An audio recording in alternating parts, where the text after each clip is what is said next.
I think Fields, to me, is one of the most intriguing quarterbacks because the physical traits are so high level. But, I think for whatever reason, up to this point, okay, he just doesn't see it the way you want a quarterback to see it. You're tuned in to the Ross Tucker Football Podcast, guiding your gridiron journey, none other than your host, former NFL lineman, Ross Tucker.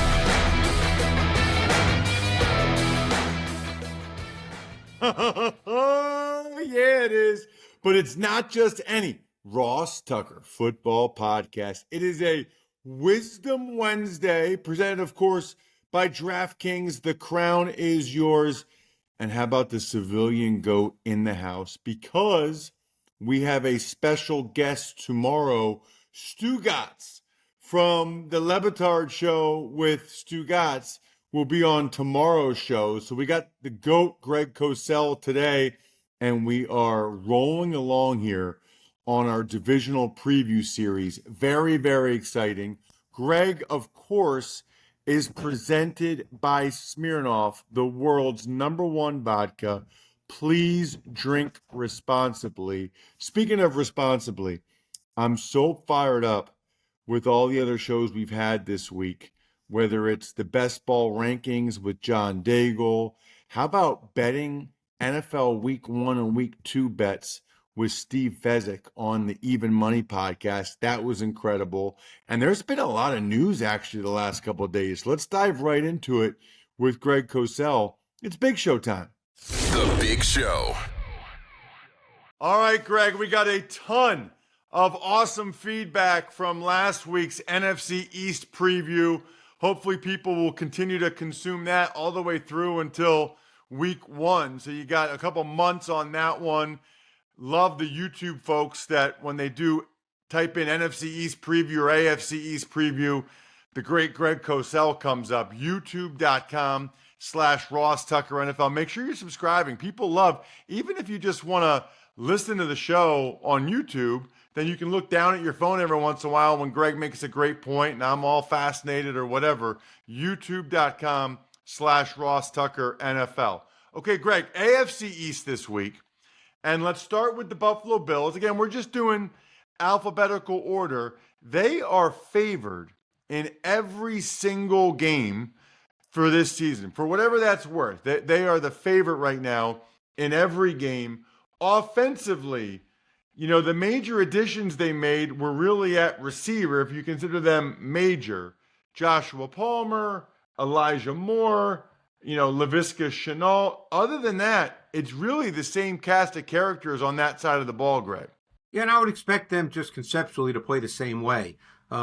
They really, became a little bit more of a timing precision pass offense a year ago with Josh Allen. And obviously he was far more efficient in terms of not turning the ball over and obviously can still make Josh Allen plays. But their O-line is intact, including their 6th offensive lineman, Alec Anderson, and they played with 6 O-linemen far and away more than any team in the league.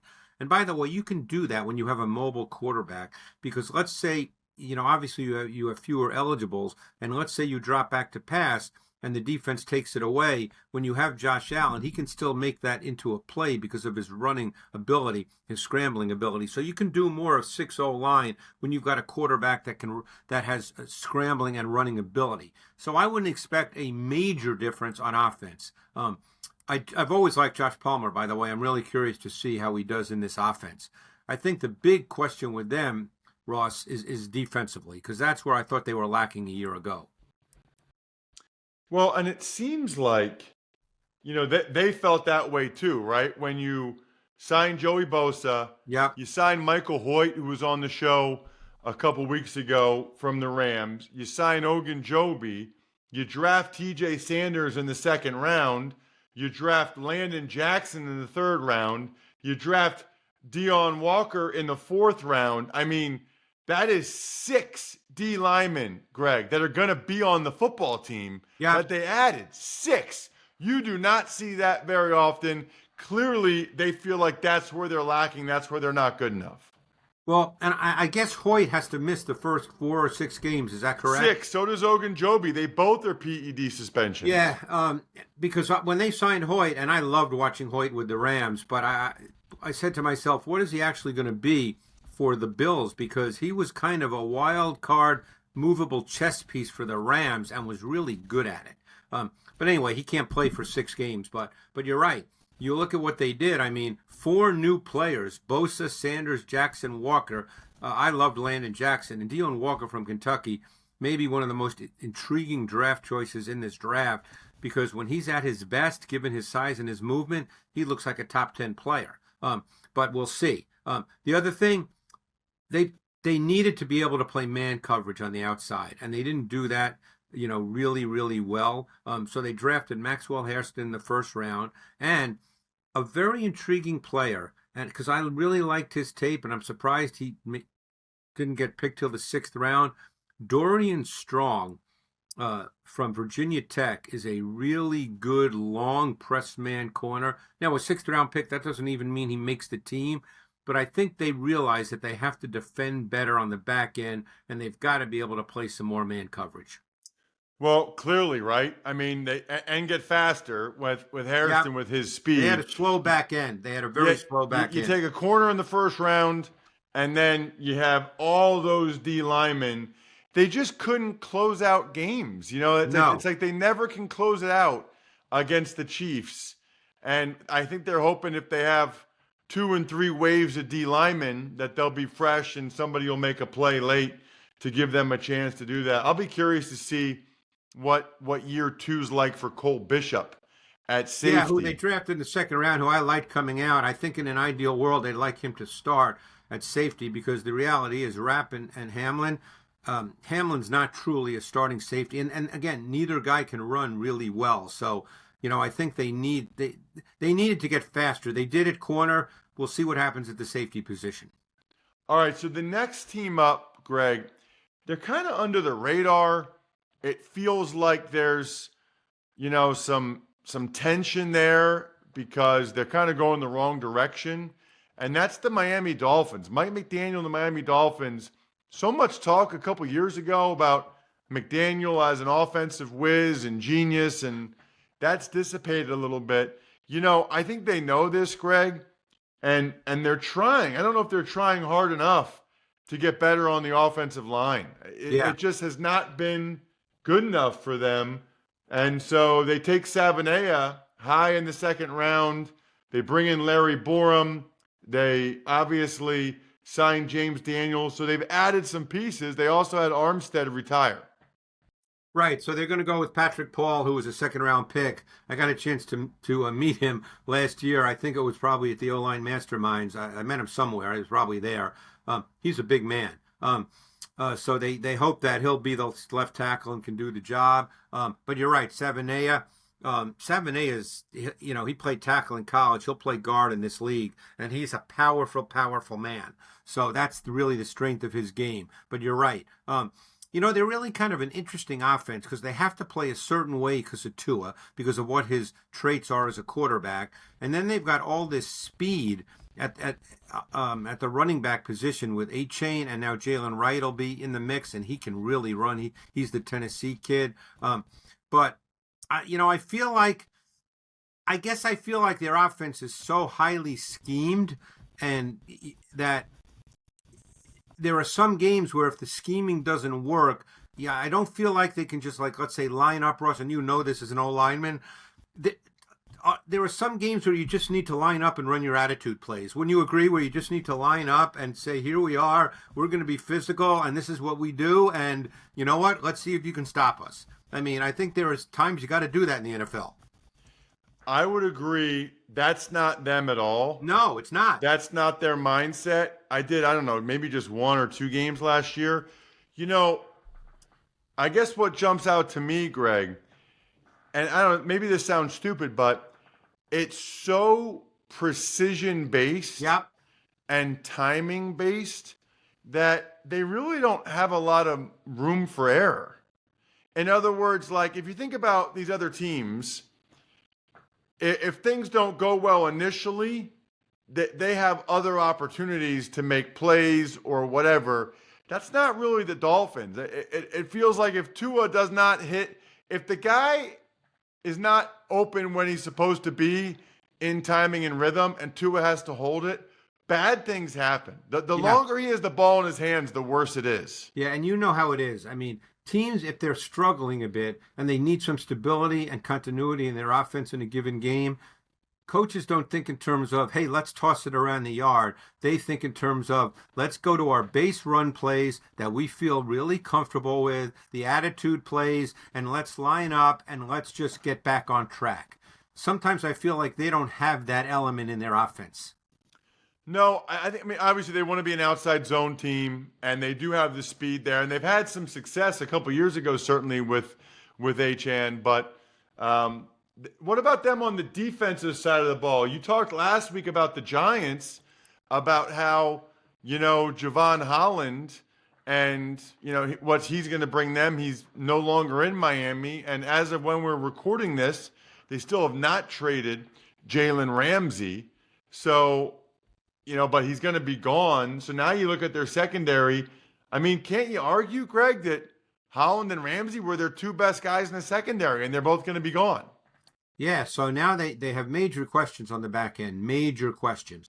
So what that leads to is how you play. Because if you don't feel you can line up and play man at a reasonably high level, and you feel like you have to sort of help your corners, and by the way, they're going to have probably 2 new safeties as well. So, that's another factor. This is a secondary that will be a major work in progress. So, that's a concern. That's a major concern right now, because that limits the amount of pressure you're going to put on the quarterback in terms of adding extra rushers. It dictates how much man you might be able to play versus zone. So there's a lot of questions that remain to be answered that they'll go through.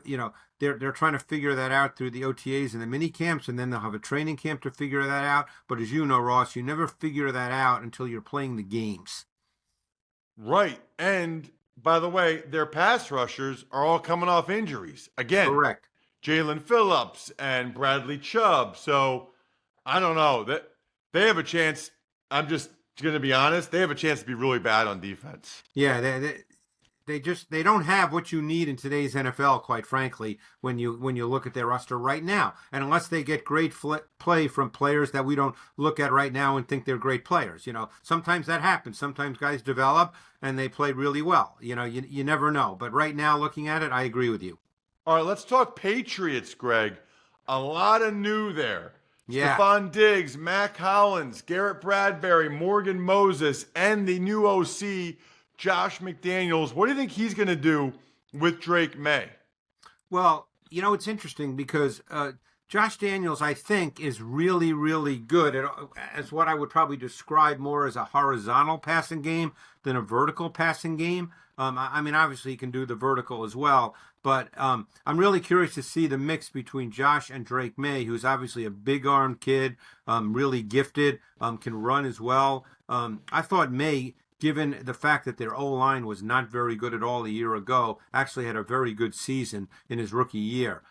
Obviously, a totally new receiving core. We'll see how that plays out. I think they expect Kyle Williams, who they drafted in the 3rd round, to be an early factor. We'll see if that plays out. He's a guy that you want to get the ball in his hands in space. He's that kind of player. That you can do. Now, obviously, they have a totally revamped O-line. Will Campbell is going to be the left tackle. Moses, veteran, you're solid there at right tackle. Based on tape study, I thought Garrett Bradbury always had some issues in Minnesota, but, he is a veteran. So it is an upgrade overall for their O-line. They'll want to run the ball. I mean, I think that's key. They've got Stevenson. They drafted Travion Henderson, who's a truly explosive back. So, they have weapons in the backfield. They have different kinds of weapons when it comes to Stevenson and Henderson. I think they're going to run the ball a lot. So and do I like Travion Henderson. Even what you said a couple weeks ago on the show, Greg, about how he just lays people out in pass pro. I mean, they look. Now, I don't know. We talked about this on the Even Money Betting podcast. I don't know if I'm pegging them for 8.5 wins, which is where the market has them right now. on DraftKings, but they certainly appear to be a much better roster. You know, most of the guys that were starting on the O-line for him last year are now backups this year, which is good. That means you have depth. That means you have some things. Then on defense, obviously, Vrabel will have his hands on the defensive side of the ball. They also spent a bunch of money to bring in guys like Milton Williams, Harold Landry, who, of course, Vrabel's familiar with from Tennessee, and Robert Spillane, who I like. I like Spillane. I like what he adds to the table. But the big ticket guy was Milton Williams. I think I saw where he's the highest paid Patriot player ever, which is just crazy. I mean, Greg, he was never the Eagles' best D lineman. He was never one of the Eagles' two or three best D linemen, and now he's the highest paid Patriot ever. He's a good player, though. But the player that you mentioned, who I think is clearly a Vrabel player, is Robert Spillane. Robert Spillane is not a well-known player, I'm sure, just from fans, but he's known in the league. I mean, it's funny, in Pittsburgh, his last couple of years there, he was the linebacker who played in their dime. They had all these great athletic linebackers, and it was Spillane who played in their dime. Then he goes to Las Vegas, plays every snap. He's just a really good player, and I hate to use this word, but it's true. He's a culture player. I mean, he's a guy you want there. And Carlton Davis is he's been injured, unfortunately, in each of the last 3 years, and he's older, so we don't know, but he's a really solid corner. He's become much better as he's gotten older and playing press man. Love Christian Gonzalez, so the corner position will be pretty interesting. This defense is going to be pretty good, I think. I mean, I think they've added a lot of really good pieces. Two guys that they drafted in the 4th and 5th round, I really like their tape a lot, and it would not surprise me if they're contributors. Joshua Farmer, the D tackle from Florida State, and I really, really liked Braden Swinson from LSU. Really liked his tape a lot, and I think he could be a factor. Greg, I did a couple Raiders games last year. Antonio Pierce loves Robert Spillane. Loves. When Max Crosby couldn't play against the Browns, Spillane was their guy. Spillane was the alpha on the entire Raiders defense. He is that guy. And it's funny you say that, because in some ways it's like Antonio Pierce when he played, because if you talk to Steve Spagnuolo about Antonio Pierce, he'll kind of say the same thing about what Pierce was as a player. That's probably why Pierce liked him so much, right? We all like the guys that are like what we were, right? Yeah, exactly. It's so funny. All right. Last but certainly not least, we got the New York Jets with a new quarterback. They identified Fields pretty early, Greg, as the guy they wanted. They paid him more than Pittsburgh would. They didn't want Rodgers back. Why do you think Fields was the guy that Aaron Glenn and company wanted? I think Fields, to me, is one of the most intriguing quarterbacks because the physical traits are so high level, but I think for whatever reason, up to this point, he just doesn't see it the way you want a quarterback to see it. But I think coaches always feel they can get a quarterback to do that. But, I mean, you're dealing with a guy that's 6'3", 230, big arm, powerful runner, gives you the quarterback run game, which has become increasingly important in this league. So I think there's a feeling that we can work with Justin Fields. We can turn him into, hey, maybe he's never going to be a 70% completion guy, but we can turn him into a force at the quarterback position. So even if he's only, let's say, a 62% thrower, with his running ability, both by design and scrambling, that he can give us a playmaking dimension. He can give us explosive plays, and that's all you hear coaches talk about on the offensive side of the ball. And obviously, they've tried to really upgrade their O-line in recent years, because now they're going to have Tippmann, who was a second-round pick at center. They're going to have Fashanu at left tackle. He was a first-round pick. They're going to have Membo, a first-round pick at right tackle. They have Vera Tucker, who was a first-round pick. Simpson was a free agent signing. They probably feel like they've got a really good O-line to work in front of, two different kind of backs in Breece Hall and Braylon Allen. Yeah, the Fields thing, I would just say it's been 3 coaching staffs, right? 2 I in agree. Chicago. I'm not saying it's going to work. Yeah, 2 in Chicago, 1 in Pittsburgh, that has not been able to get him to see it as well as they want him to. So we'll see if the fourth one's a charm. Listen, think about Sam Darnold, Baker Mayfield. Like, it's stranger things have happened. We'll see if the Jets can be the one to get the most out of them. Defensively, Greg, they really dropped off last year after They Saleh did. got fired. What are they over there? Yeah, well, they lost a couple of players last year to injury. I mean, I'm a big fan of Jermaine Johnson, who got hurt. I don't know how many games he played, but he got hurt and missed most of the season. He'll be back. I think he's a really, really good player. I mean, Aaron Glenn, throughout his time with the Lions. Now they brought in Steve Wilks, so I don't know who's going to I don't know whose defense it's going to be because Wilks has obviously been in this league for a number of years. Obviously Glenn wanted to be a man defensive coordinator. So I don't know if that's what they're going to do.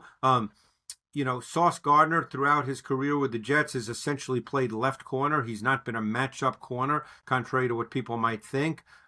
So I don't know how they're going to go about playing coverage, whether it's going to be Aaron Glenn's desire to play a lot of man or Steve Wilks, whose background, because he was with the Panthers for years with Ron Rivera, where they played a lot of cover four, and also Sean McDermott was there as well. So they played a lot of cover four. So I don't know how that's going to play out, but I think they're going to be pretty good up front. I mean, Will McDonald is a really good player, and apparently he's gained some weight. Jermaine Johnson's back. They signed Derek Nottie, who's a really good base defense D tackle. Obviously, they've got Quinnen Williams.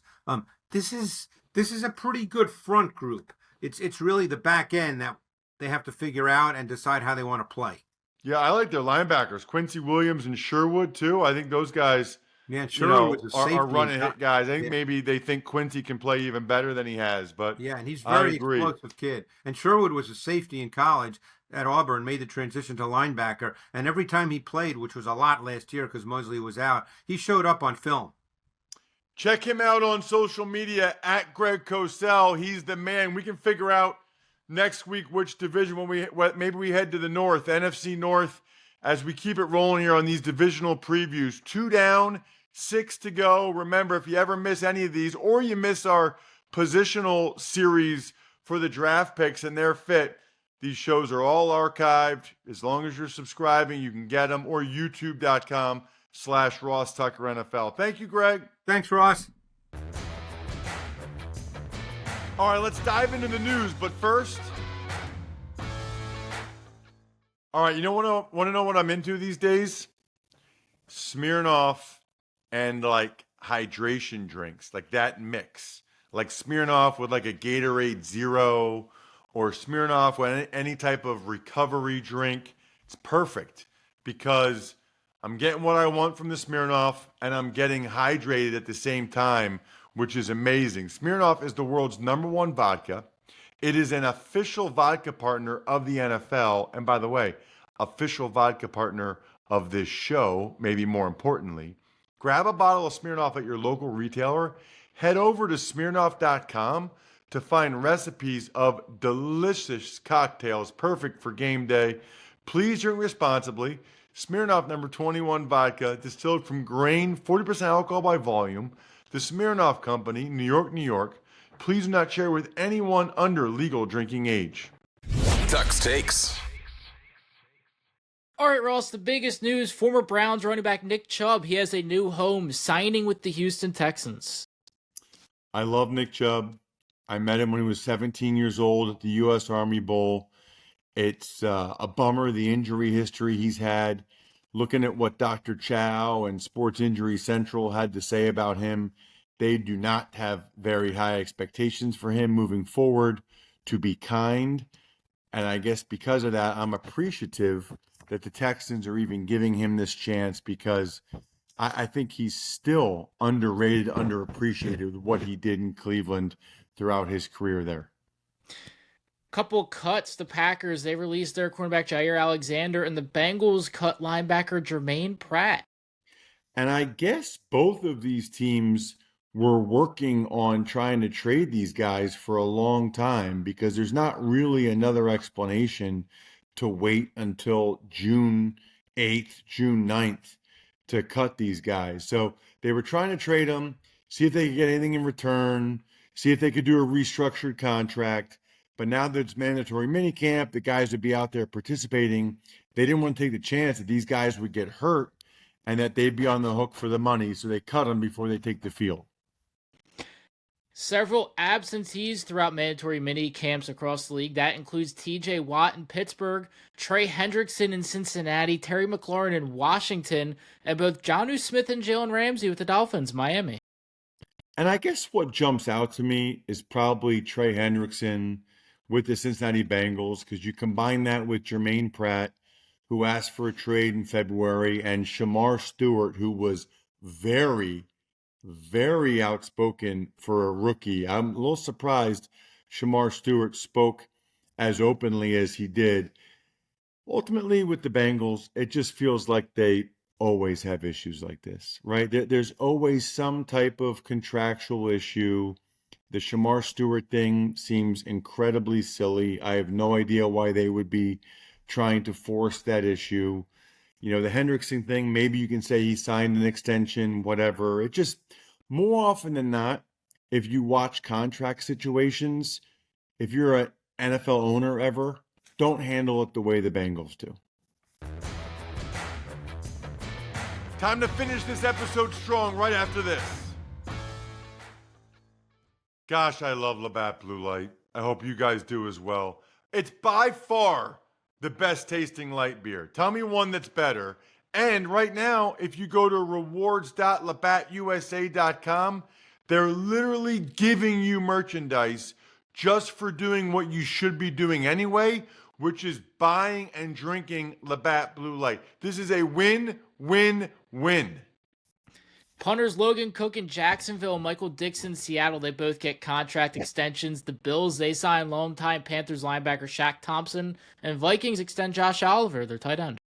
Man, Josh Oliver got another nice big contract because of how good of a blocker he is. I mean, that's the value that the Vikings place on that. Shaq Thompson, of course, has the Brandon Bean connection there in Buffalo. And yeah, I don't really talk about punters very much, but congratulations to those guys.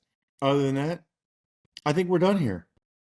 Thanks for tuning in to the Ross Tucker Football Podcast. Make sure to also check out Even Money, Fantasy Feast, and College Draft, all on the DraftKings Network on Samsung TV Plus, YouTube, or subscribe to the podcast on your favorite platform.